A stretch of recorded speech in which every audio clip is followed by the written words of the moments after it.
Olá, quero dar boas-vindas a você que acessou o canal Lendo com a Beth. Meu nome é Beth Gravina e hoje iniciaremos a leitura do livro A Vida Intelectual, de Antonin Sertillanges, editora Aeroplano. Tradução de Maurício Avoleta Júnior.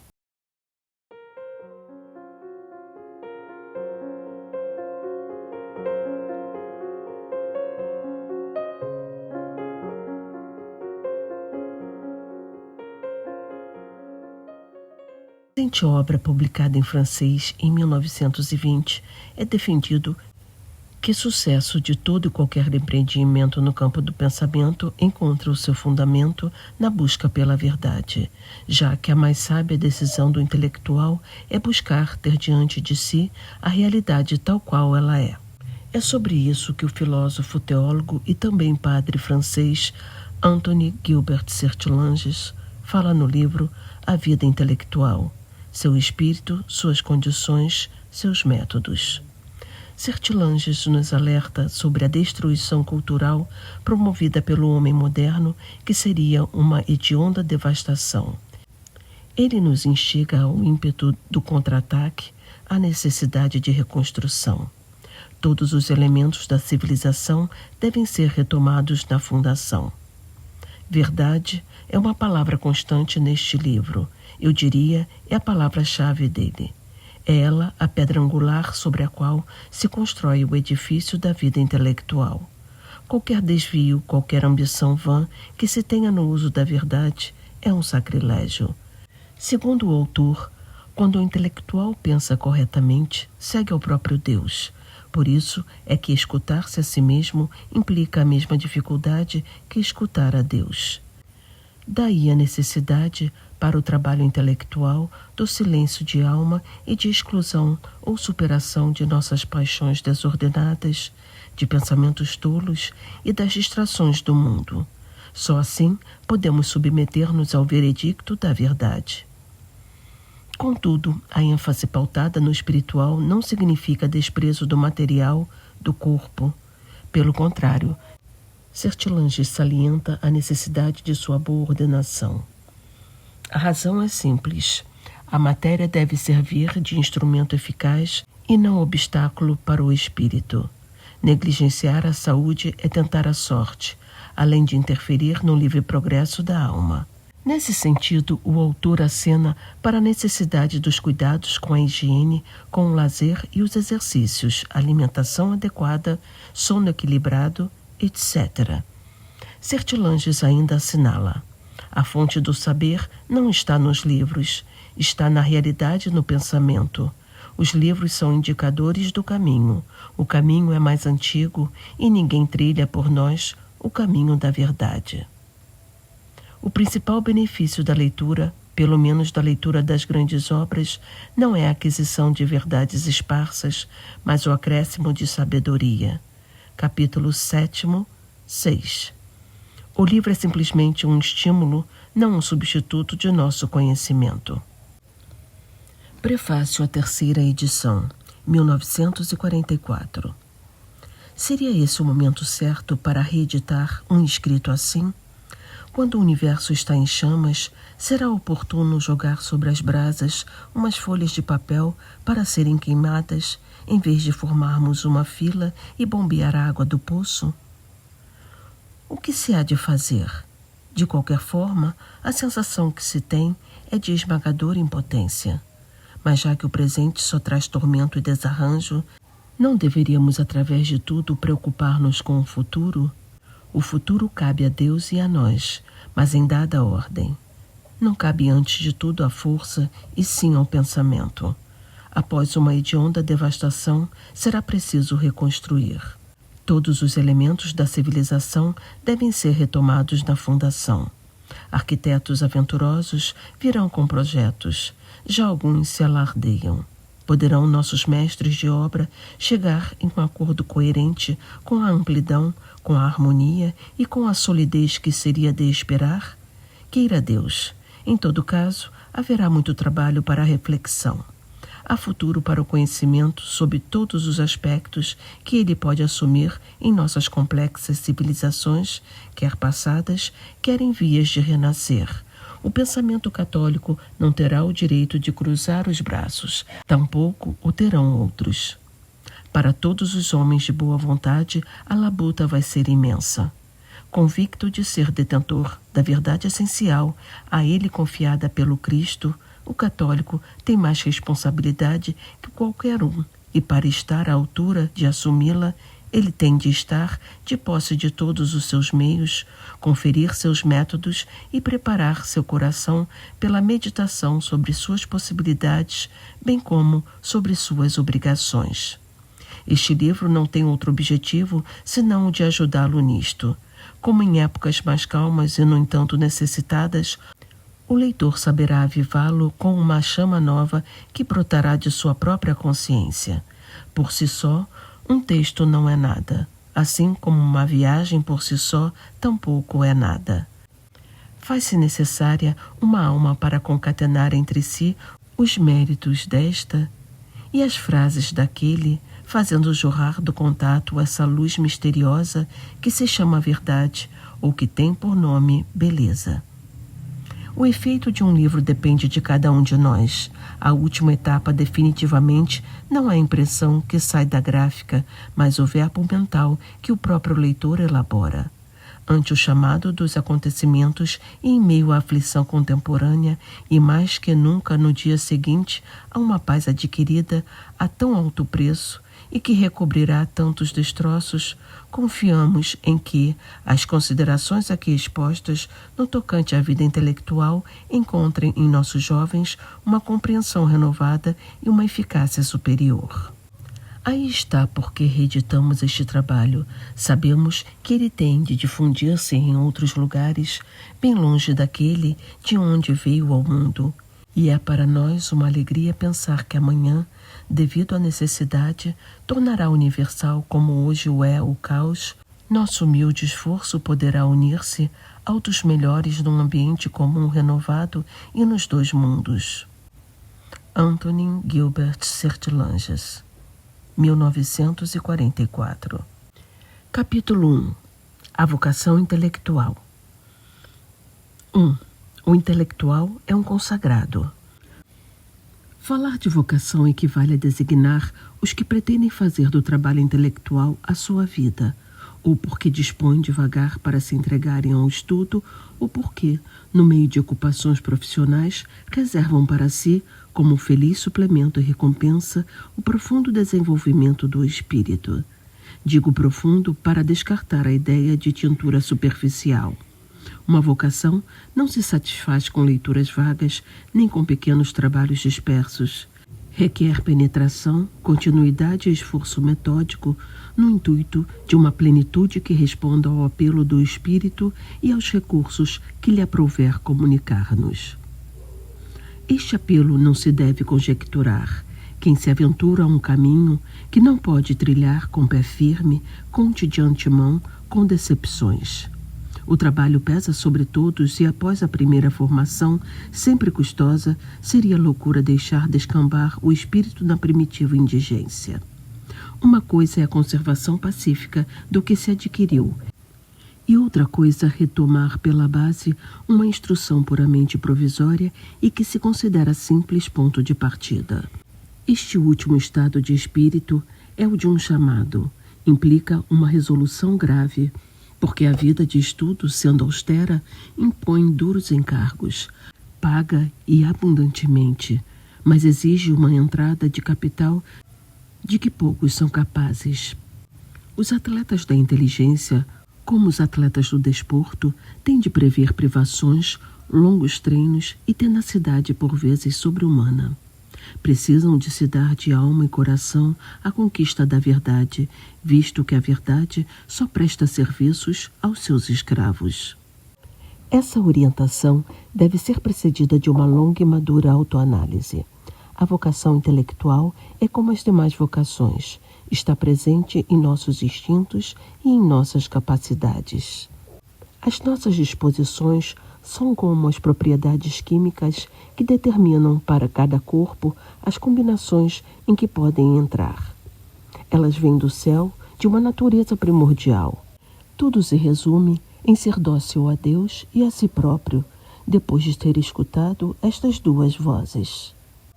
Assim compreendida, a máxima de Disraeli, fazei o que vos agrada, contanto que isso verdadeiramente vos agrade, possui um significado muito profundo. O gosto, que se encontra em correlação às tendências íntimas e com as aptidões, é esplêndido juiz. São Tomás, afirmando que o prazer qualifica as funções e pode servir para classificar os homens, deve naturalmente concluir que o prazer também pode trair nossas vocações. Mas é importantíssimo observar até as profundidades em que o gosto e o ardor espontâneo se encontram com os dons e a providência de Deus. O estudo de uma vocação intelectual comporta, além da vantagem incalculável de o homem se realizar plenamente, um interesse geral que ninguém pode renunciar. A humanidade compõe-se de personalidades diversas e uma não pode abdicar da outra sem empobrecer o grupo e privar Cristo de parte do seu reino. Jesus Cristo reina pelo seu desdobramento. A vida de quaisquer dos seus membros é um instante qualificado da sua duração. Qualquer caso humano e cristão é um caso incomunicável, único e, por conseguinte, necessário da extensão do corpo espiritual.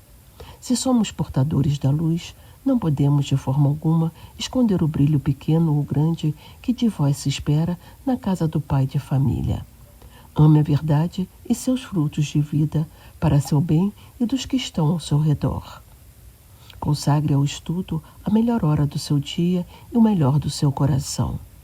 Todos os caminhos, com exceção de um, são maus, pois todos se afastam da direção onde se espera e se requer sua ação. Não seja infiel a Deus, a vossos irmãos, nem a você mesmo, rejeitando um apelo sagrado. Por isso, se supõe que quem abraça a vida intelectual o faz com intenções despretensiosas, não por ambição ou buscando glória para si. As luzes da fama só são uma tentação para os espíritos fúteis. A ambição que busca subordinar a verdade eterna às suas próprias vontades a ofende. Brincar com as questões que dominam a vida e a morte com a natureza misteriosa não seria um sacrilégio? Esses objetivos, especialmente o primeiro, não são suficientes para manter um investigador. Ele rapidamente desanimaria e sua vaidade buscaria se satisfazer com abstrações vãs, deixando de se preocupar com a realidade. Mas isso supõe igualmente que com a aceitação do fim, acrescentamos a aceitação dos meios, fazendo com que a submissão à vocação intelectual não fosse tão séria. Uma vaga aspiração leva as multidões para horizontes que muitos admiram de longe, como alguém que, por estar doente, se encontra de cama e admira ao longe a planície e as neves eternas que cobrem o topo das montanhas. Ter sem ter que gastar, eis o desejo de todos. Um desejo que é fruto de corações covardes e de mentes enfermas. O universo não vai nos obedecer a partir de nosso mínimo sussurro e a luz de Deus não acenderá sem que peçamos por isso a Ele. Sois um consagrado, tendes de querer o que a verdade quer. Consenti, por causa dela, em vos mobilizardes, em vos fixardes nos seus domínios, em vos organizardes e, porque vos falta a experiência, em vos firmardes na experiência dos outros. Ah, se a juventude soubesse! Mais do que qualquer um, os jovens necessitam deste aviso. A ciência é conhecimento pelas causas, mas ativamente, quanto à sua produção, é criação pelas causas. É preciso conhecer e adotar as causas do saber, depois harmonizá-las e não vacilar no cuidado de lançar os alicerces até que se tenha alguma cobertura.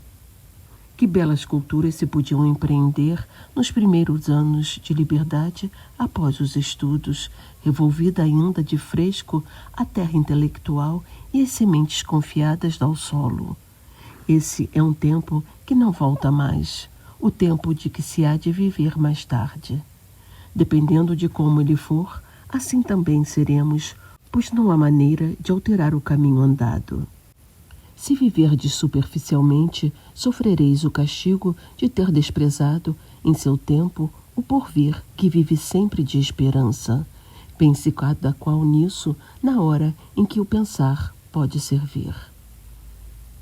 Quantos jovens que nutrem a pretensão de vir a ser trabalhadores desperdiçam miseravelmente seus dias, suas forças, sua seiva intelectual ou não trabalham, quando lhes sobra tempo de fazê-lo, ou trabalham mal, caprichosamente, sem saberem o que são, nem para onde querem ir, nem como se anda. Cursos, leituras, reuniões, dosagem do trabalho e do descanso, da solidão e da ação, arte de extrair e de utilizar os elementos adquiridos, realizações provisórias que anunciam um trabalho próximo, virtudes a alcançar e a desenvolver. Nada se prevê, nada será satisfeito. No entanto, em igualdade de recursos, que diferença entre o que sabe e prevê e o que corre à aventura? O gênio é longa paciência, mas paciência organizada, inteligente. Não se requerem faculdades extraordinárias para realizar uma obra, basta uma média superior. O resto fornece-lhe a energia e a arte de se aplicar. Acontece do mesmo modo que acontece a um operário honrado, comedido e fiel ao seu trabalho. Chega ao termo quando muitas vezes o inventor fracassa por causa de irritações e pressas. O que digo aplica-se a todos, de um modo especial aos que só sabem dispor de uma parte da vida, da mais fraca, para se entregarem aos trabalhos da inteligência. Mais do que os outros, esses devem ser consagrados. Terão de amontoar, em reduzido espaço, o que não lhes é dado distribuir em vasta extensão. O ascetismo especial e a virtude heróica do trabalhador intelectual deverão ser para eles o pão de cada dia. Se, porém, consentirem nesta dupla oferta de si próprios, não desanimem. Se para produzir não faz falta o gênio, menos falta ainda faz a plena liberdade, tanto mais que esta tem armadilhas e, para vencê-las, pode concorrer imenso o estar adstrito a rigorosas obrigações. Uma corrente apertada, entre margens estreitas, irromperá mais longe. A disciplina do ofício é forte escola que aproveita aos lazeres estudiosos. O homem, quando constrangido, concentra-se mais, aprende a avaliar o tempo, refugia-se com ardor nas horas raras em que, satisfeito o dever, se torna a encontrar o ideal e se goza da calma, da ação escolhida após a ação imposta pela dura existência. O trabalhador que no novo esforço encontra a recompensa do esforço antigo, que dele faz o seu tesouro, é ordinariamente um apaixonado. Não há meio de o desapegar do que assim é consagrado pelo sacrifício. O seu andar, na aparência mais lento, dispõe de recursos para ir adiante. Pobre tartaruga trabalhadora não perde o tempo em ninharias, lucubrações e, ao fim de poucos anos, ultrapassa a lepre indolente, cuja marcha desimpedida lhe causava inveja enquanto se arrastava lentamente. Pensai o mesmo do trabalhador isolado, sem dotes intelectuais, nem facilidade de companhias que o estimulem, enterrado em algum canto de província onde parece condenado a estagnar-se longe das ricas bibliotecas, dos cursos brilhantes, do público vibrante, possuindo-se unicamente a si e obrigado a tudo a urir deste fundo inalienável. Não desanime. Se tem tudo contra si, guarde-se a si próprio e que isso lhe baste. Um coração ardente dispõe de maiores probabilidades de vencer, embora em pleno deserto, do que um estúrdio do bairro latino que não sabe aproveitar as facilidades que tem à mão. Também aqui, da dificuldade pode brotar a força. Sobre a montanha, só empacamos nas passagens difíceis. Nos caminhos planos avançamos folgados e a folga não vigiada depressa se torna perigosa. O querer vale mais do que tudo. Querer ser alguém, chegar a ser alguma coisa, ser já, pelo desejo, esse alguém qualificado pelo ideal. O resto sempre se alcança. Livros existem em todos os lugares. Tenha-os, mas poucos bastam. Frequentações, estímulos, encontramos cultivando um espírito na solidão. Os grandes sábios estão lá, presentes a quem os invoca. E por detrás do pensador ardente se erguem os grandes séculos. Os que têm a facilidade de assistir a cursos ou não os seguem ou os fazem de qualquer jeito. Quanto ao público, por vezes anima-se, ordinariamente, se perturbe e se disperse. Não vos arrisqueis a perder uma fortuna por uma colher de mel coado, mas vale a solidão apaixonada, onde qualquer semente rende 100 por 1 e um simples raio de sol doura os frutos do outono. Quando São Tomás de Aquino se dirigia a Paris e descobriu a grande cidade, disse ao frade que o acompanhava: irmão, de bom grado trocaria tudo isso pelo comentário de São João Crisóstomo sobre São Mateus. A quem vive destes sentimentos, pouco importa o lugar onde está ou os meios de que dispõe. Esse é um eleito do Espírito e, como tal, só lhe resta perseverar e entregar-se à vida consoante ao plano divino. Escuta-me, ó jovem, que compreendes esta linguagem e a quem os heróis da inteligência parecem chamar misteriosamente, mas que receiam encontrar-te desprovido. Tens pelo menos 2 horas livres por dia? Achas que consegues se obrigar a reservá-las atenciosamente, a empregá-las com paixão e depois, destinado também de antemão ao reino de Deus, podes beber o cálice de sabor esquisito e amargo que estas páginas quereriam te pôr à prova? Se a tua resposta é afirmativa, tem confiança, mais do que isso, repousa na certeza. Obrigado a ganhar a vida, ganhá-la-ás sem ter de se sacrificar, como tantas vezes acontece, a liberdade da alma. Entregue a ti, sentir-te-ás atirado com maior violência para seus nobres fins. A maior parte dos grandes homens exerceu um ofício. Na opinião de muitos, as 2 horas que peço bastam para forjar um destino intelectual. Aprende a administrar esse pouco tempo. Mergulha todos os dias no manancial que, ao mesmo tempo que mata a sede, a aumenta. Queres contribuir para perpetuar a sabedoria entre os homens, para recolher a herança dos séculos, para fornecer ao presente as regras do espírito, para descobrir os fatos e as causas, para orientar os olhos inconstantes na direção das causas primeiras e os corações na dos fins supremos, para reavivar a chama que se apaga e organizar a propaganda da verdade e do bem? É esse um quinhão que vale, sem dúvida, sacrifícios suplementares e o cultivo de uma paixão consagrada. O estudo e a prática daquilo que o padre Gratry chama a lógica viva, isto é, o desenvolvimento do nosso espírito ou verbo humano, pelo contato direto ou indireto com o espírito e o verbo divino. Este estudo grave e esta prática perseverante acompanhar-te-ão à entrada do santuário admirável. Pertencerás ao número dos que crescem, adquirem e se preparam para os dons magníficos. Se Deus quiser, também tu encontrarás lugar um dia na Assembleia dos Espíritos Nobres. 2. O intelectual não é um isolado. O trabalhador cristão, em virtude da sua vocação intelectual, não deve se isolar. Seja qual for a sua situação, julguem-no abandonado ou retirado materialmente. Não deve deixar-se tentar pelo individualismo, imagem deformada da personalidade cristã. Se a solidão vivifica, o isolamento paralisa e esteriliza. Portanto, ser alma deixa de ser homem, diria Victor Hugo.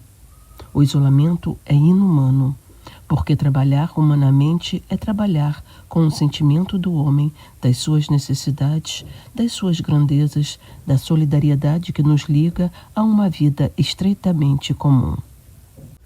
O trabalhador cristão deveria viver constantemente no universal, na história. Porque vive com Jesus Cristo, não pode separar dele nem os tempos, nem os homens. A vida real é vida indivisível, vida de família imensa com a caridade por lei.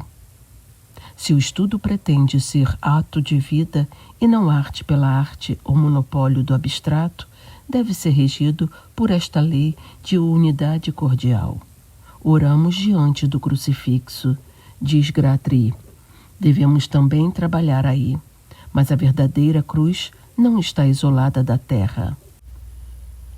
O verdadeiro cristão terá sem cessar diante de seus olhos a imagem do globo na qual está plantada a cruz, em que os pobres seres humanos erram e sofrem, e que o sangue redentor procura encontrá-los por meio de meandros sem conta. A luz que possui reveste-o de um sacerdócio. A luz que pretende adquirir é promessa implícita e dom. Toda a verdade é prática, a mais abstrata na aparência, a mais elevada é também a prática. Toda a verdade é vida, orientação, caminho em ordem de alcançar o fim humano. Por isso Jesus Cristo reuniu em uma só afirmação: eu sou o caminho, a verdade e a vida. Trabalhai, pois, sempre em espírito de utilização, como recomenda o Evangelho. Deixai sussurrar em volta o gênero humano. Distingui nele estes e aqueles indivíduos ou grupos cuja indigência conheceis. Só as verdades redentoras são santas e as palavras do apóstolo. A vontade de Deus é que sejais santos. Se aplicam ao nosso trabalho como a tudo o mais. Jesus Cristo precisa do nosso espírito, como precisava, enquanto viveu na terra, do seu próprio espírito humano. Ele se retirou. Eis a nossa honra incomensurável. Somos os seus membros, portanto, o seu espírito em participação, portanto, os seus cooperadores. Opera por nós, fora e pelo seu espírito inspirador, dentro, como em vida, operava exteriormente pela palavra e no íntimo das almas pela graça. Sendo o nosso trabalho necessário para essa ação, trabalhemos como Jesus meditava nos mananciais do Pai. 3. O intelectual pertence ao seu tempo. Em seguida, pensai que se todos os tempos são iguais perante Deus, se a sua eternidade é centro irradiante, a igual distância do qual correm todos os pontos da circunferência do tempo, não sucede na nossa relação dos tempos. Estamos aqui, na vasta roda, não em outra parte. Foi Deus que nos colocou aqui. Qualquer momento da duração nos diz respeito, e qualquer século é nosso próximo, do mesmo modo que qualquer homem. Esta palavra, próximo, é termo relativo, que a providencial sabedoria determina para cada qual e que cada qual, na sua sabedoria restrita, deve igualmente determinar. Eis-me aqui, homem do século XX, contemporâneo de um drama permanente, testemunha de confusões que o mundo nunca presenciou desde que os montes surgiram e os mares foram atirados para os seus devidos lugares. Que fazer por este século arquejante? Mais do que nunca, o pensamento espera pelos homens e os homens pelo pensamento. O mundo corre perigo por falta de máxima de vida. Nos encontramos num comboio que desfila a toda velocidade e não há sinalização nem agulheiros. O planeta não sabe para onde vai, a sua lei abandona-o. Quem lhe restituirá o seu sol? O que digo não visa a estreitar o campo da investigação intelectual, nem a confiná-lo no estudo exclusivamente religioso. O decurso do livro o mostrará. Já disse que toda verdade é prática, que toda verdade salva, mas indica um espírito, e esse espírito exclui qualquer forma de maturidade. Exclui também certa tendência arqueológica, certo amor ao passado que se desinteressa das dores atuais, certa estima do passado que parece ignorar a presença universal de Deus. Nem todos os tempos valem o mesmo, mas todos os tempos são tempos de Deus, e há um que praticamente os ultrapassa a todos, o nosso. Para ele são os nossos recursos nativos, as nossas forças de hoje e as de amanhã e, por conseguinte, os esforços que lhes devem corresponder. Não nos assemelhemos aos que sempre dão a impressão de pegar as borlas do caixão nos funerais do passado. Utilizemos como vivos o valor dos mortos. A verdade é sempre nova. Todas as virtudes antigas querem florescer exatamente como a erva da madrugada beijada pelo orvalho. Deus não envelhece. É mister ajudá-lo a renovar não os passados enterrados, nem as crônicas extintas, mas a eterna face da terra. Esse é o espírito do intelectual católico. Esta é a sua vocação. Quanto mais depressa a determinar pelo descobrimento do gênero de estudos a que se deve consagrar, tanto melhor. Atentai agora nas virtudes que Deus lhe pede. Capítulo 2. As virtudes do intelectual cristão. 1. As virtudes comuns. A virtude contém, em certo modo, a intelectualidade em potência, uma vez que, levando-nos ao nosso fim, que é intelectual, equivale ao supremo saber. Muitas conclusões podem ser tiradas daqui. Podemos até deduzir tudo, porque a este primado da ordem moral se prende a dependência relativa da verdade, do belo, da harmonia, da unidade, até do ser, a respeito da moralidade, que deste modo contrai parentesco com o primeiro princípio. Prefiro, porém, seguir caminho mais modesto. As qualidades de caráter desempenham em todas as coisas papel preponderante. O intelecto não passa de instrumento e seu manejo é que lhe determina os efeitos. Para bem reger a inteligência, requerem-se, evidentemente, outras qualidades além da inteligência. Um espírito reto declara instintivamente que a superioridade em qualquer gênero inclui uma dose de superioridade espiritual. Para julgar com acerto, é preciso ser grande. Provocaria certo escândalo atribuir a um malandro uma importante invenção. Ficaria com isso magoada a amabilidade de um homem simples. Nos escandalizamos com uma dissociação que ofenda a harmonia humana. Ninguém acredita nos joalheiros que vendem pérolas e não as usam. Parece um paradoxo estar junto a um manancial sublime e não aproveitar sua natureza moral. Gozar do poder da inteligência e convertê-lo em força isolada a nós parece um jogo perigoso, porque toda força isolada, no seio de um todo equilibrado, se torna vítima dele. Ora, se o caráter fraqueja, é natural que venha a se ressentir com o senso das grandes verdades. O espírito que, por falta de inspeção, não volta a encontrar o seu nível, se larga sob perigosos declives e um pequeno erro, ao princípio, acaba por ser grande. A força lógica poderá precipitar mais fundo aquele cuja alma deixou o discernimento sem salvaguardas. Daí tantas quedas retumbantes e tantos erros às vezes geniais em mestres desorientados. A vida é unidade. Seria para espantar que se lograsse executar uma função ao máximo, descurando a outra, e que o viver, as ideias, não ajudasse a percebê-las. De onde provém esta unidade da vida? Do amor. Diz-me o que amas, dir-te-ei o que és. O amor é em nós o começo de tudo, e esse ponto de partida do conhecimento e da prática não pode deixar de tornar solidários os retos caminhos de um e de outro. A verdade vem ao encontro dos que a amam, dos que não resistem a ela, e esse amor pressupõe a virtude. Pelo que, a respeito de possíveis taras, o gênio, que no trabalho já é virtuoso, para ser santo só precisaria ser mais plenamente o que é. A verdade medra na mesma terra que o bem. As raízes de uma e de outra comunicam entre si.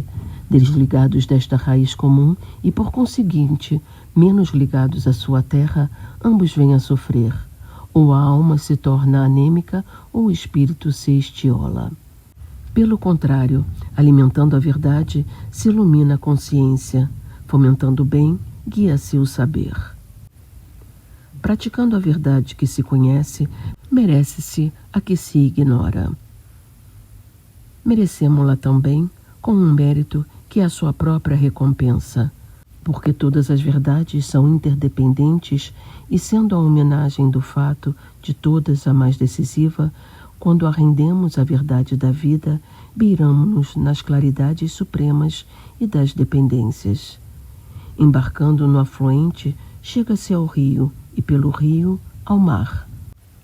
Estreitemos mais nosso entendimento dessa importante doutrina, tão importante que só para relembrá-la teria sido oportuna a composição deste livrinho. A virtude é a saúde da alma. Quem se atreve a asseverar que a saúde nada tem de comum com a visão? Um prático inteligente não se detém na mediação da curvatura do cristalino e a escolher combinações de lentes, nem se limita a aconselhar colírios ou banhos locais, mas preocupa-se com o estado geral do enfermo, com a dentição, com o regime de vida, com o bom ou mau funcionamento das vísceras. Não vos admireis se este médico de um só órgão vos interroga acerca de vossa virtude. A visão espiritual não é menos exigente. Julgais que pensamos só com a inteligência?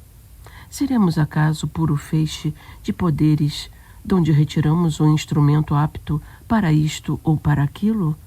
Pensamos com toda a alma, declarava Platão.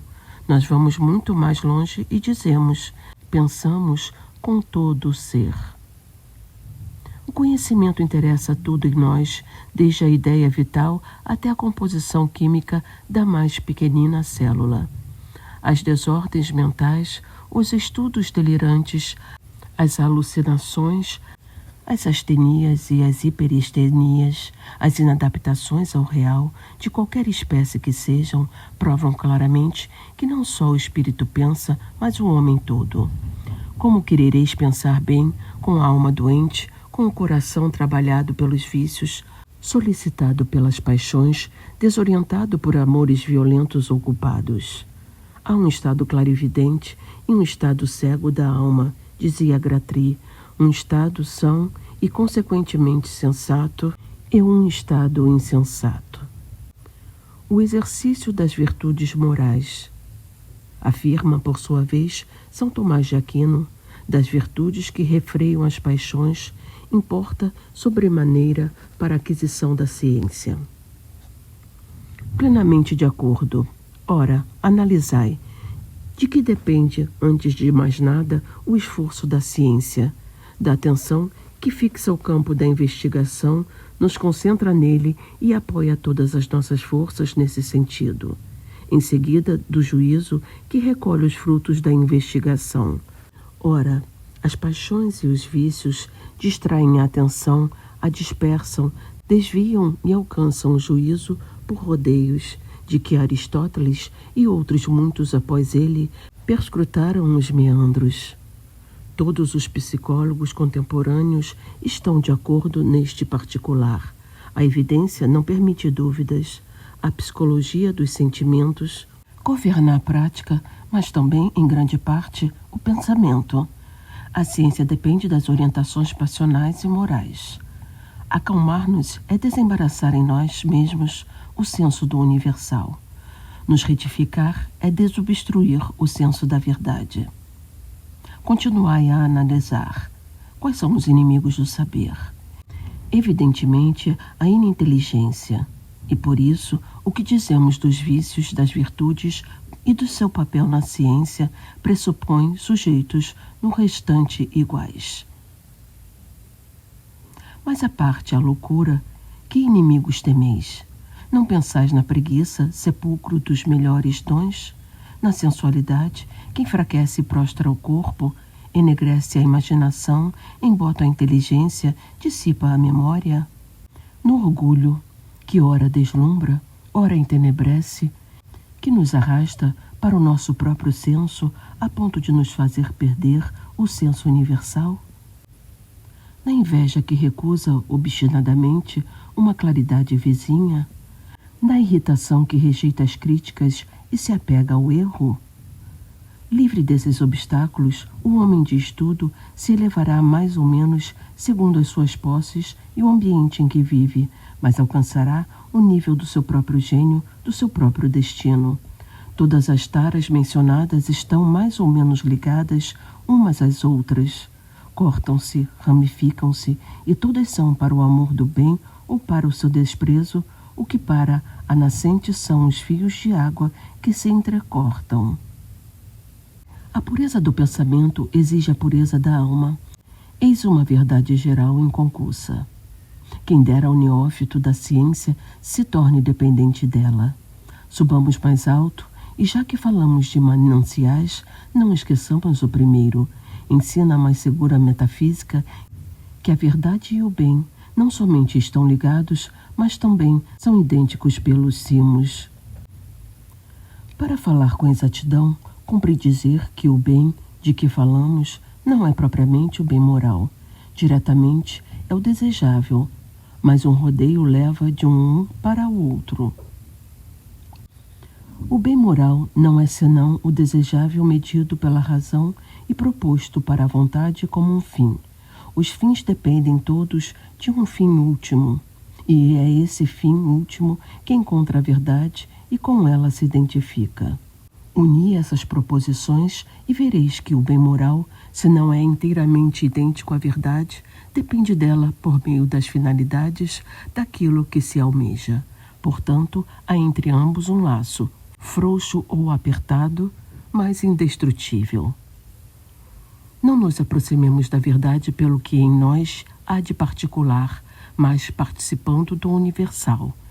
Esse universal, que é ao mesmo tempo verdade e bem, não o podemos honrar como verdade, nos unir intimamente a ele, desvendar seus rastros e sofrer sua poderosa influência, sem o reconhecer e sem o servir igualmente como um bem. Subi a grande pirâmide pelos degraus que representam tão exatamente a ascensão da verdade. Se subirdes pelo ângulo norte, não chegarás ao cume sem se aproximar do sul. Manter-vos à distância é ficar nos níveis baixos. Afastar-vos é ir adiante e tornar a descer. Assim o gênio da verdade tende para o bem. Se dele se afasta, é à custa de sua ascensão para os altos lugares. Bem-aventurados os de coração puro, disse o Senhor, porque verão a Deus. Guarda a pureza da consciência, recomenda São Tomás ao estudante. Não cesses de imitar o procedimento dos santos e dos homens de bem. A obediência da alma, a fonte inefável, as suas disposições filiais e amantes se abrem à invasão das claridades como a dos ardores e das retidões. A verdade, amada e realizada como vida, se revela como princípio. Vemos segundo o que somos. Participamos na verdade, participando no espírito segundo o qual ele existe. As grandes instituições pessoais, as luzes penetrantes, veem a igualdade de valor do aperfeiçoamento moral, do desapego de si e das banalidades rotineiras, da humanidade, da simplicidade, da disciplina dos sentidos e da imaginação, do empenho em alcançar os fins sublimes. Não se trata aqui de ostentar destreza, nem de fazer brilhar as próprias faculdades como joias. Queremos comunicar como foco de luz e de vida. Aproximamo-nos deste centro na sua unidade, da forma como ele é. Adoramo-lo e renunciamos ao que se lhe opõe, para que a sua glória nos inunde. Não será, porventura, um pouco isto o que quer dizer a célebre máxima: os grandes pensamentos brotam do coração? Até a próxima leitura. Um abraço a todos. Os pensamentos brotam do coração. Os grandes pensamentos brotam do coração.